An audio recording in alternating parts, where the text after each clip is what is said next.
Hello friends, welcome to Tania's Biology. আজকের আমার topic cell. Cell is the first topic of biology. কেন? Cell কি, cell দিয়ে কি হয়, আমাদের শরীরে কত সেল থাকে বা সেল সম্বন্ধে খুব ছোটখাটো তথ্য আমি আজকে তোমাদের দিতে চলেছি। এই চ্যাপ্টারটা basically starting from class 8 in case of CBSE, ICSE or West Bengal board, but cell is have to be known to all students. ঠিক আছে, তো আজকে আমি স্টার্ট করছি সেল দিয়ে। What is cell? Cell is a unit of life. Cell is a unit of life. মানে আমরা যদি আমাদের এত বড় লাইফটাকে খুব ছোট একটা ইউনিট বলতে চাই তাহলে আমরা বলবো সেল। সেল কিভাবে তৈরি হয়েছে, কে নামকরণ করেছে বা who discovered the cell? Cell is discovered by the year 1665 by Robert Hooke. And cell যদি বলি first is the types of cell. মানে সেল কত প্রকারের হয়, টাইপস। তাহলে আমরা দুটো নাম জানবো, একটা হচ্ছে ইউক্যারিওটিক সেল আর একটা হচ্ছে প্রোক্যারিওটিক সেল। তোমরা অনেকেই এই দুটো নাম শুনে থাকবে যে ইউক্যারিওটিক সেল, প্রোক্যারিওটিক সেল। অনেকে গুলিয়ে যায় কোনটা আগে এসেছিল কোনটা পরে এসেছিল, হু ইভলভড ফার্স্ট। বাট আমরা যদি মিনিং ওয়াইজ এগোই তাহলেই আমরা বুঝতে পারবো যে কোনটা আগে এসছে কোনটা পরে এসছে। আমি দেখো এখানে দুটো ছবি এঁকে রেখেছি, তোমাদের বুঝতে সুবিধা হবে ছবিটা দেখলে যে এটা হচ্ছে প্রোক্যারিওটিক সেল, এটা হচ্ছে ইউক্যারিওটিক সেল। কেন আমি বলছি, তোমরা আমার কথায় কেন বিশ্বাস করবে যে কোনটা প্রোক্যারিওটিক কোনটা ইউক্যারিওটিক? প্রো, দেখো নামটার মধ্যে আছে প্রো ক্যারিওটিক্স, মানে prokaryote. Pro means before, pro means before, pro মানে কি বিফোর, মানে আর ক্যারি মানে কি নিউক্লিয়াস, ক্যারি মানে কি নিউক্লিয়াস, মানে বিফোর নিউক্লিয়াস। নামটা থেকে আসে prokaryotic cell or prokaryotes. Pro means before, carry means nucleus. তার মানে before nucleus is formed, the cell is known as prokaryotic cell. ঠিক আছে, কেন বলছি যে নিউক্লিয়াস? নিউক্লিয়াস কি, নিউক্লিয়াস সম্বন্ধে জানবো সব আমরা স্টেপ বাই স্টেপ পুরো বায়োলজিটাকে শিখবো, কিন্তু first step is sell and it is prokaryotic cell. দেখো এখানে আমি একটা prokaryotic সেলের ডায়াগ্রাম এঁকেছি। এই ডায়াগ্রামের থেকে অনেকটা আলাদা। একটা যদি সাধারণ মানুষের চোখ দিয়ে দেখো তাহলে দেখবে এখানে অনেক কিছু আছে, কম্পেয়ার টু প্রোক্যারিওটস এখানে কিন্তু অত কিছু জিনিস নেই। যদি আমি বায়োলজিস্ট হিসেবে না দেখি, একটা সাধারণ মানুষ হিসেবে দেখি, এবার আমি বায়োলজিস্ট হিসেবে দেখবো, তাহলে বুঝতে পারবো দুটোর মধ্যে কি ডিফারেন্স। প্রোক্যারিওট মানে বিফোর নিউক্লিয়াস আর ইউক্যারিওটস মানে ইউ মিন্স হচ্ছে ট্রু, ইউ মিন্স কি ট্রু, ক্যারি মিন্স মানে আগে আমরা জেনেছি নিউক্লিয়াস মানে ট্রু নিউক্লিয়াস। তাহলে নামটা থেকে একটা জিনিস আমাদের ক্লিয়ার, একটা হচ্ছে বিফোর নিউক্লিয়াস, একটা হচ্ছে true nucleus. Before nucleus means যখন নিউক্লিয়াসটা প্রপারলি তৈরি হয়নি, যখন নিউক্লিয়াসটা প্রপারলি তৈরি হয়নি সেটা হচ্ছে প্রোনিউক্লিয়াস। আর ইউক্যারিওটস কি, ইউ মানে ট্রু, যেটা হচ্ছে প্রপারলি তৈরি নিউক্লিয়াস। ঠিক আছে, প্রোক্যারিওটস আসি দেখতে কেরকম হয়, দেখতে এরকম হয়। প্রোক্যারিওটিক সেল যেগুলো ইউনিসেলুলার অর্গানিজমের ক্ষেত্রে দেখা যায় প্রোক্যারিওটিক সেল, ইউনিসেলুলার অর্গানিজম বা এককোষী প্রাণীদের ক্ষেত্রে দেখা যায় প্রোক্যারিওটিক সেল। যদি সেলটা দেখতে হয় এরকম, তাহলে দেখো আমি ব্লু, রেড আর ব্ল্যাক দিয়ে তিনটে লেয়ার দেখিয়েছি সেলের, ব্লু, রেড আর ব্ল্যাক দিয়ে তিনটে লেয়ার দেখিয়েছি সেলের। যদি আমি দেখতে এটা অ্যাকচুয়ালি হয় এরকম, তার একটা পোর্শন যদি আমি কাটি, তার ভেতরের অর্গানেলসটাকে আমি এখানে ডেসক্রাইব করেছি। তাই ভেতরে কি কি আছে সেটা আমি ডেসক্রাইব করার জন্য একটু বড় করে রেখেছি যাতে তোমাদের বুঝতে সুবিধা হয়। ঠিক আছে, এই যে বাইরের কভারিং, এই যে ব্ল্যাক কালারের বাইরের কভারিং, ওটাকে বলে ক্যাপসুল। ওটাকে কি বলে? Outer covering is known as capsule. Next layer মানে এই রেডিশ লেয়ার, এই রেডিশ লেয়ারটাকে আমরা কি বলি? সেটাকে বলি cell wall. The outer layer is known as cell wall and the inner layer is known as cell membrane. মানে ভেতরের দিকে থাকে হচ্ছে cell membrane or plasma membrane, আর বাইরের দিকে কি থাকে cell wall, and the whole structure is a capsule. The whole structure is a capsule. The inner membrane is known as cell membrane or plasma membrane, and the outer membrane is known as cell wall. The outer membrane is known as cell wall. And we have to know the structure present in the inner phase. তাহলে কি কি থাকে দেখি এবার, ভেতরে কি কি থাকে, এর ভেতরে থাকে হচ্ছে রাইবোজোম। কি থাকে, এই রেড স্পটেড যে জিনিসগুলো তোমরা দেখতে পাচ্ছ সেটাকে বলে রাইবোজোম, ঠিক আছে। আর কি থাকে, একটা নিউক্লিয়য়েড থাকে, নিউক্লিয়াস থাকে না, কেন, এটা প্রোক্যারিওট মানে বিফোর নিউক্লিয়াস, তার মানে এখানে ট্রু নিউক্লিয়াস থাকবে না, কি থাকবে, নিউক্লিয়য়েড থাকবে। নিউক্লিয়য়েড কি, a structure without any membrane. আমরা এই প্রোক্যারিওটস থেকে একটা জিনিস জেনে রাখবো যে এই প্রোক্যারিওটসটা মানে প্রত্যেকটা মানে যে জিনিসগুলো রয়েছে সেই জিনিসগুলোর কোনো প্রপার মেমব্রেন থাকে না, সেই জিনিসগুলোর কি থাকে না, প্রপার কোনো মেমব্রেন থাকে না। যেমন রাইবোজোমের কোনো প্রপার মেমব্রেন নেই, তেমনি নিউক্লিয়াসেরও কিন্তু কোনো প্রপার মেমব্রেন নেই, ঠিক আছে। মানে প্রোক্যারিওটস মিন্স যে জিনিসগুলোর কোনো প্রপার মেমব্রেন থাকে না। নিউক্লিয়াসের ট্রু নিউক্লিয়াস নয়, তার মানে এটা হয়েছিল কখন, বিফোর নিউক্লিয়াস, এটাকে কি বলে, নিউক্লিয়য়েড। কি বলে, নিউক্লিয়য়েড।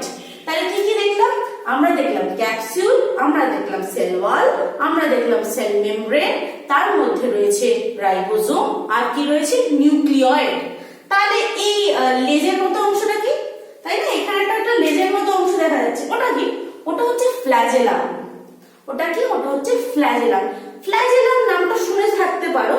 ফ্ল্যাজেলাম হচ্ছে একটা লোকোমোটরি অর্গান, যেটাকে বাংলায় বলে গমনাঙ্গ। কি, গমনাঙ্গ বা locomotory organ.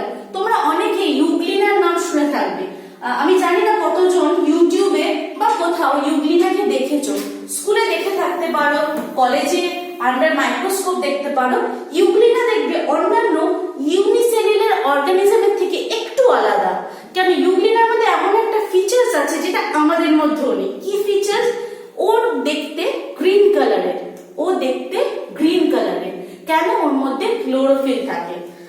Only one unicellular organism who can photosynthesis, মানে ওরা নিজেরা সালোক সংশ্লেষ করতে সক্ষম, কেন কি, ওদের মধ্যে ক্লোরোফিল থাকে যেটা আমাদের মধ্যে থাকে না, তাই তো। এবার বলি ইউগ্লিনাকে দেখতে হয় খানিকটা এরকম। যেহেতু আমরা আমাদের ফ্ল্যাজেলামটা বললাম, সেহেতু আমি একটু ইউগ্লিনার প্রসঙ্গে আসি। এটা হচ্ছে ফ্ল্যাজেলাম। ওরা কি করে, সেকেন্ডে 12 বার এই ফ্ল্যাজেলামটাকে মুভ করে। কোথায় মুভ করে, ওরা অবশ্যই ওয়াটার মিডিয়ামে থাকে, ওটাকে মুভ করে ওরা সামনের দিকে এগিয়ে যায়, বা যেদিকে ওদের খাবার থাকে টুয়ার্ডস দ্য ফুড ওরা এগিয়ে যায়। এইরকমই কিছু ইউনিসেলুলার অর্গানিজমের নাম তোমরা জানো, একটা হচ্ছে ইউগ্লিনা, আরেকটা হচ্ছে দেখে চিনতে পারছো হয়তো অনেকেই, অ্যামিবা। চিনতে পারবে অনেকেই, এটা হচ্ছে অ্যামিবা। এটা লোকোমোটরি অর্গান হচ্ছে সিউডোপোডিয়া।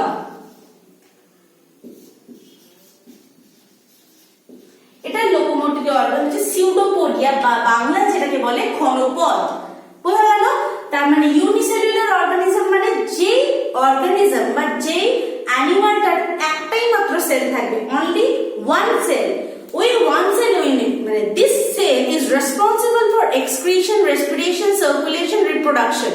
মানে ওই একটা সেলের সাহায্যে ওরা খাবে, শ্বাসকার্য চালাবে, রেচন পদ্ধতি চালাবে এবং জনন কার্য সম্পন্ন করবে। মানে একটা সেল দিয়ে ওরা সব কাজটা করবে, ঠিক আছে। এইরকম ইউনিসেলুলার অর্গানিজম একটা হচ্ছে ইউগ্লিনা, একটা অ্যামিবা, আরেকটা আছে যেটা হচ্ছে প্যারামেসিয়াম। দেখতে খানিকটা এরকম হয়।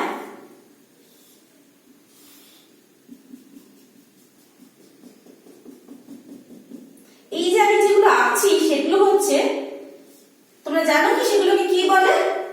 এটা যেমন লোকোমোটরি অর্গান ফ্ল্যাজেলা, এটা যেমন লোকোমোটরি অর্গান সিউডোপোডিয়া, এটা লোকোমোটরি অর্গানকে বলে সিলিয়া। এটা লোকোমোটরি অর্গানকে বলে সিলিয়া। তোমরা অনেকেই পড়ে থাকতে পারো যে এই গমনাঙ্গগুলোর নাম। আচ্ছা, ইউনিসেলুলার অর্গানিজম, আমরা তো ইউনিসেলুলার নই, আমরা হচ্ছে মাল্টিসেলুলার অর্গানিজম। আমরা ওদের থেকে কিছুটা উন্নত, বলা যায় অনেকটাই উন্নত। তাই আমাদের শরীরে কিন্তু প্রোক্যারিওটস, আমরা প্রোক্যারিওটস নই, আমরা কি ইউক্যারিওটস। আমরা কি ইউক্যারিওটস। ইউ মানে কি বলেছিলাম? ট্রু। ক্যারি মানে কি বলেছিলাম? নিউক্লিয়াস। মানে আমাদের প্রত্যেকটা সেলের মধ্যে একটা ট্রু নিউক্লিয়াস থাকে। আমাদের প্রত্যেকটা সেলে কি থাকে? একটা ট্রু নিউক্লিয়াস থাকে। ঠিক আছে?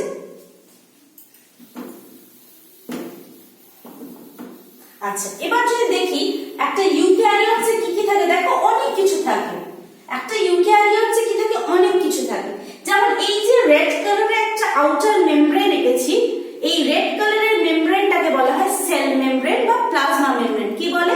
সেল মেমব্রেন বা প্লাজমা মেমব্রেন।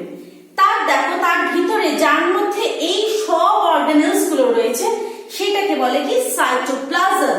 সেটাকে কি বলে? Cytoplasm. It is formed of 80 to 90% of water and all the other organelles are present in the cytoplasm. তাহলে এটার ফাংশন মানে স্ট্রাকচার বলে দিলাম। 80 থেকে 90% ওয়াটার থাকে, আর অন্যান্য যে অর্গানেলস গুলো থাকে তারা থাকে কোথায়? সাইটোপ্লাজমে। মানে অ্যাকচুয়ালি বলে কি, the space between the nucleus and the membrane is covered by cytoplasm. মানে নিউক্লিয়াস আর একটা সেল মেমব্রেনে মাঝের যে গ্যাপটা থাকে সেটা কভার করে কি? সাইটোপ্লাজম। ঠিক আছে? নেক্সট কি থাকে? আচ্ছা, নেক্সট দেখো নিউক্লিয়াস থাকে। আমরা নিউক্লিয়াসটাকে আগে বলি, কেন যদি বলে what is the difference between prokaryotes and eukaryotes. What is the difference between prokaryotes and eukaryotes? ফার্স্টে কি মনে রাখবে? তোমরা যেটা দিয়ে মনে রাখছো, প্রো মানে হচ্ছে বিফোর আর ইউ মানে হচ্ছে ট্রু। ওই মিনিংটা ওখানে লিখে দাও। ওটা কিন্তু একটা ফিচার্স, ওটা লিখলে কিন্তু কোনো টিচার তোমায় কাটবে না। তুমি যদি ওই নামের মানেটা লেখো, কোনো টিচার কাটবে না, ওটা লিখলে। নেক্সট কি লিখবে? It has to true nucleus, it doesn't have true nucleus. What do you mean by true nucleus? A nucleus without compact nuclear membrane and nucleolus. মানে একটা ট্রু নিউক্লিয়াস তখন বলবে যখন নিউক্লিয়াসটা is covered by a nuclear membrane. Nuclear membrane দ্বারা যখন ওটা একটা কভার করা থাকবে। ঠিক আছে? তাহলে নিউক্লিয়াস, একটা ট্রু নিউক্লিয়াসে কি থাকে? নিউক্লিওলাস থাকে, নিউক্লিয়ার মেমব্রেন থাকে। নিউক্লিওলাস থাকে আর কি থাকে? নিউক্লিয়ার মেমব্রেন থাকে। It is the major part of the cell. নিউক্লিয়াসটা হচ্ছে major part of the cell. কেন? নিউক্লিয়াসের মধ্যে এমন কি থাকে যেটাকে মেজর পার্ট বলা হয়? অ্যাকচুয়ালি বলে the brain of the cell. মানে আমাদের শরীরের যেমন ব্রেনটা খুব কাজে লাগে, সেমনি একটা সেলের কিন্তু নিউক্লিয়াসটা খুব কাজে লাগে। কেন? এই নিউক্লিয়াসের মধ্যে কি থাকে জানো? থাকে ডিএনএ। ডিএনএ, হ্যাঁ ডিএনএ। ডিএনএ নাম, পুরো নামটা জানা আছে? Deoxyribonucleic acid. Deoxyribonucleic acid. এই নামটার প্রত্যেকটা নামের একটা মানে আছে। আমি নেক্সট ক্লাসে, তোমরা আমাকে আমার চ্যানেলটা ফলো করবে, তাহলে আমি প্রত্যেকটা মানে, প্রত্যেকটা স্ট্রাকচার, প্রত্যেকটা ফাংশন তোমাদের আমি নেক্সট ক্লাসগুলোতে আস্তে আস্তে বুঝিয়ে দেবো। আমি আজকে ফার্স্ট ক্লাসে আসি যেহেতু তোমাদের, তাই একটু আভাস দিয়ে রাখলাম। নেক্সট ক্লাসে আমি ওটাকে ডেসক্রাইব করবো। ঠিক আছে? আচ্ছা, কি আছে? এটা একটা নিউক্লিয়াস। নিউক্লিয়াসের মধ্যে কি আছে? ডিএনএ আছে। ডিএনএ কি করে? দেখবে অনেক জায়গায় শুনবে কোনো একটা অনেক দিন পুরনো একটা কঙ্কাল পাওয়া গেল, স্কেলিটন পাওয়া গেল, তার কি করে? নিউক্লিয়াস টেস্ট হচ্ছে, ফিঙ্গারপ্রিন্টিং হচ্ছে। কি? মা বাবার সাথে তার ডিএনএটাকে ম্যাচ করায়। চুল নিয়ে ডিএনএ টেস্ট হয়, শুনেছো নিশ্চয়ই? অবশ্যই সবাই শুনবে। এখন আমাদের মিডিয়া এতটা বেশি প্রচলিত, তো সবাই শুনবে যে চুল নিয়ে ডিএনএ টেস্ট হচ্ছে। তাহলে কি হবে? ডিএনএ টেস্ট মানে আমরা যখন মা বাবার থেকে কোনো কিছু ইনহেরিটেড পাই, তার মা বাবার ক্যারেক্টার গুলোকে আমাদের মানে মা বাবার থেকে আমাদের শরীরে আনছি, আনছি হচ্ছে ডিএনএ। একটা প্রসেস আছে, এই পুরো প্রসেসটা আমি তোমাদের ডেসক্রাইব করবো। বাট এখন এইটুকু জানো যে প্রোক্যারিওটসের কোনো প্রপার নিউক্লিয়ার মেমব্রেন থাকে না, যেখানে ইউক্যারিওটস একটা প্রপার নিউক্লিয়াস থাকে with nuclear membrane and nucleolus. Okay, next, ribosome is present in both cases. যদি বলে what is the similarity between prokaryotes and eukaryotes? What is the similarity? Difference না, similarity. What is the similarity between prokaryotes and eukaryotes? তাহলে বলবো দুটোর ক্ষেত্রেই ribosome থাকে, membrane less ribosome. এটার কিন্তু কোনো প্রপার মেমব্রেন হয় না। ঠিক আছে বন্ধুরা? যে মেমব্রেন লেস মানে এটার কোনো প্রপার মেমব্রেন থাকবে না। তার মানে রাইবোসোম যেটা দুটোর মধ্যে দেখছো, সেল মেমব্রেন যেটা দুটোর মধ্যে দেখছো, আর কি সিমিলারিটি, আর কি কিছু সিমিলারিটি আছে? না, বোধহয় আর কিছু সিমিলারিটি নেই। এবার আসে ডিফারেন্স। কি ডিফারেন্স? আচ্ছা, এখানে দেখো আমি লিখেছি এক জায়গায় SER, আরেকটা দেখেছি RER। ER এর ফুল ফর্ম তোমরা সবাই জানো, এন্ডোপ্লাজমিক রেটিকুলাম। কি? Endoplasmic reticulum. লিখে দিচ্ছি।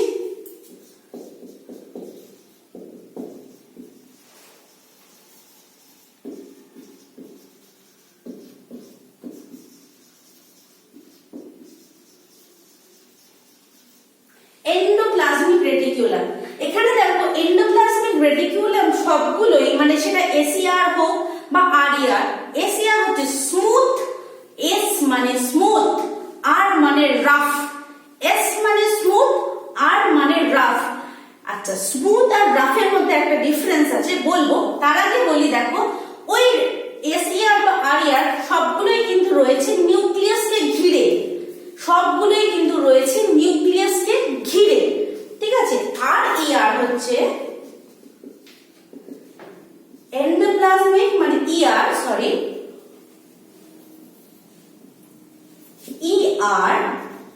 Plus ribosome. একটু আগে বললাম রাইবোজোম কিন্তু প্রোক্যারিওটসও থাকবে, রাইবোজোম কিন্তু ইউক্যারিওটসও থাকবে। যেই এন্ডোপ্লাজমিক রেটিকুলামের সাথে রাইবোজোমটা অ্যাটাচ থাকবে সেটাকে বলা হয় রাফ এন্ডোপ্লাজমিক রেটিকুলাম। আর SER কাকে বলে? যেই এন্ডোপ্লাজমিক রেটিকুলামের সাথে কোনো রাইবোজোম থাকে না, কোনো রাইবোজোম থাকে না, মানে মাইনাস, ঠিক আছে। এখানে দেখো স্ট্রাকচারটা যদি তোমরা একটু ভালো করে দেখতে পারো, দেখো এখানে আমি একটা রাইবোজোমের পাশে রেড ডট লিখেছি, রেড ডট। এই রেড ডটের যে রাইবোজোম গুলো সেটাকে বলা হয় রাফ এন্ডোপ্লাজমিক রেটিকুলাম। আর দেখো যেটার কোনো ডট নেই সেটাকে বলা হয় স্মুথ এন্ডোপ্লাজমিক রেটিকুলাম, মানে SER, smooth endoplasmic reticulum, and RER, rough endoplasmic reticulum. এরা কি করে? দে আর মেইনলি হেল্প করে to transport material from one cell to another cell. কি করে? Transport material from one cell to another cell. ধরো একটা information নিউক্লিয়াসে ঘুরছে, সে প্রথমে গিয়ে ওকে দেবে, তারপর ও গলগি বডিকে দেবে, তারপর ওটা বাইরে বেরিয়ে যাবে। কিন্তু এই যে ফার্স্ট নিউক্লিয়াস থেকে ইনফরমেশনটা নিয়ে কে বেরোচ্ছে? বেরোচ্ছে হচ্ছে এন্ডোপ্লাজমিক রেটিকুলাম, বেরোচ্ছে কে? Endoplasmic reticulum. এছাড়াও এন্ডোপ্লাজমিক রেটিকুলাম থেকে এন্ডোপ্লাজমিক রেটিকুলাম থেকে গলগি বডি হয় আর লাইসোজোম হয়। এন্ডোপ্লাজমিক রেটিকুলাম থেকে কি কি হয়?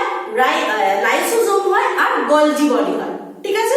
আচ্ছা, নেক্সট যখন গলগি বডি বললাম তাহলে বলি এই ব্ল্যাক কালারের যে পোর্শনটা সে দেখছো সেটাকে গলগি বডি করে। এটা মেইনলি কি করে? প্যাকিং করে, প্যাকেজিং করে। ধরো একটা মেটেরিয়াল এমনি ঘুরে বেড়াচ্ছে, ওকে একটা প্রপার প্যাকেজিং দেয়। কেন প্যাকেজিং দেয়? দেখবে আমরা তো ধরো বাইরে থেকে তুমি একটা খাবার কিনছো, খাবারটা কি তোমরা এমনি হাতে করে নিয়ে চলে আসছো? না, ওকে একটাকে প্লাস্টিকে ভরে দিচ্ছে বা একটা কোনো র‍্যাপ করে দিচ্ছে। এই র‍্যাপিং ব্যাপারটা করে কে? এই র‍্যাপিং ব্যাপারটা করে কিন্তু গলগি বডি। কে করে? গলগি বডি, ঠিক আছে। মানে প্যাকেজিং করছে, ওটাকে ট্রান্সপোর্ট করছে। They are also involve in transporting of material, but their main function is packaging and modification. Though the packaging is involved, so the modification is the one of the main criteria for Golgi body. তার মানে Golgi body কি করছে? Modify করছে, তারপর কি করছে? ওটাকে package করছে, তারপর কি করছে? ওটাকে ট্রান্সপোর্ট করছে, ঠিক আছে। আচ্ছা, এইবার আসি একটা মেইন ক্রাইটেরিয়া, যেটা কি বলা হয় মাইটোকন্ড্রিয়া। তোমরা অনেকেই এই নাম জানো, এর সম্বন্ধে জানো, বাট আমি আরেকটু বলি, যদি আমি আরেকটু তোমাদের জানাতে পারি তাহলে আমার ভালো লাগবে। মাইটোকন্ড্রিয়াকে power house of the cell বলে। মাইটোকন্ড্রিয়াকে কি বলে? Power house of the cell. কেন মাইটোকন্ড্রিয়াকে পাওয়ার হাউস বলে? Because mitochondria is a storage for ATP। আমরা খাবার খাই কেন? আমরা খাবার খাই কেন? না খেয়েও তো বাঁচতে পারি না, পারবো না। কেন? দেখবে একদিন উপোস করলে তার পরের দিন আমরা ঝিমোতে থাকি। কেন? আমাদের এটিপির দরকার হয়। আমাদের কাজ করতে হলে একটা এনার্জি দরকার। এই এনার্জির ইউনিটটাকে এটিপি। এটিপি হচ্ছে অ্যাডিনিন ট্রাইফসফেট। এটিপি কি? Adenine triphosphate. এছাড়া কি mitochondria is the main place for respiration, মানে একটা সেলের যে রেসপিরেশন হয় কোথায় হয়, মাইটোকন্ড্রিয়াতে হয়। মাইটোকন্ড্রিয়ার অনেকটা বড় ইলাবোরেট ওয়েতে পড়াতে হয়, কেন মাইটোকন্ড্রিয়ার আউটার মেমব্রেন থাকে, ইনার মেমব্রেন থাকে, ইন্টার মেমব্রেন স্পেস থাকে, ক্রিস্টি থাকে। তো মাইটোকন্ড্রিয়া একটা ইন্ডিভিজুয়াল একটা বড় চ্যাপ্টার। আমি তোমাদের নেক্সট ক্লাসগুলোতে আস্তে আস্তে প্রত্যেকটা অর্গানেলসের ডেসক্রিপশন দেব। সেই জন্য বলছি তোমরা আমার ইউটিউব চ্যানেলটাকে সাবস্ক্রাইব করো আর বেল আইকনটাতে ক্লিক করে থাকো, যাতে নেক্সট ভিডিওগুলো পেলে তোমাদের পড়তে সুবিধা হয়। আমি আস্তে আস্তে তোমাদের প্রত্যেকটা ভিডিও আস্তে আস্তে সব বায়োলজিটাকে কভার করবো, ঠিক আছে? আর ঠিকটা আর আচ্ছা হচ্ছে লাইসোজোম। লাইসোজোম কি বলে? Suicidal bag. লাইসোজোমকে কি বলে? Suicidal bag. হ্যাঁ, সুইসাইড করে না, ও কি করে, লাইসোজোমের মধ্যে কোনো ধরো বাইরে থেকে কোনো অ্যান্টিজেন পার্টিকলস ঢুকলো, ও কি করলো, ওটাকে এনগালফ করে নিল, ও কি করলো, ওটাকে খেয়ে নিল, খেয়ে নিয়ে নিজে বাস্ট করলো, খেয়ে নিয়ে কি করলো, নিজে বাস্ট করলো। ঠিক আছে, মোটামুটি এখানে যা যা আছে আমি তোমাদের একটা ডেসক্রিপশন দিয়ে দিলাম। এরপর প্রত্যেকটা সম্বন্ধে ইন্ডিভিজুয়াল ইনফরমেশন পেতে হলে তোমাকে আমার চ্যানেলটাকে ফলো করতে হবে। Thank you friends for watching my video.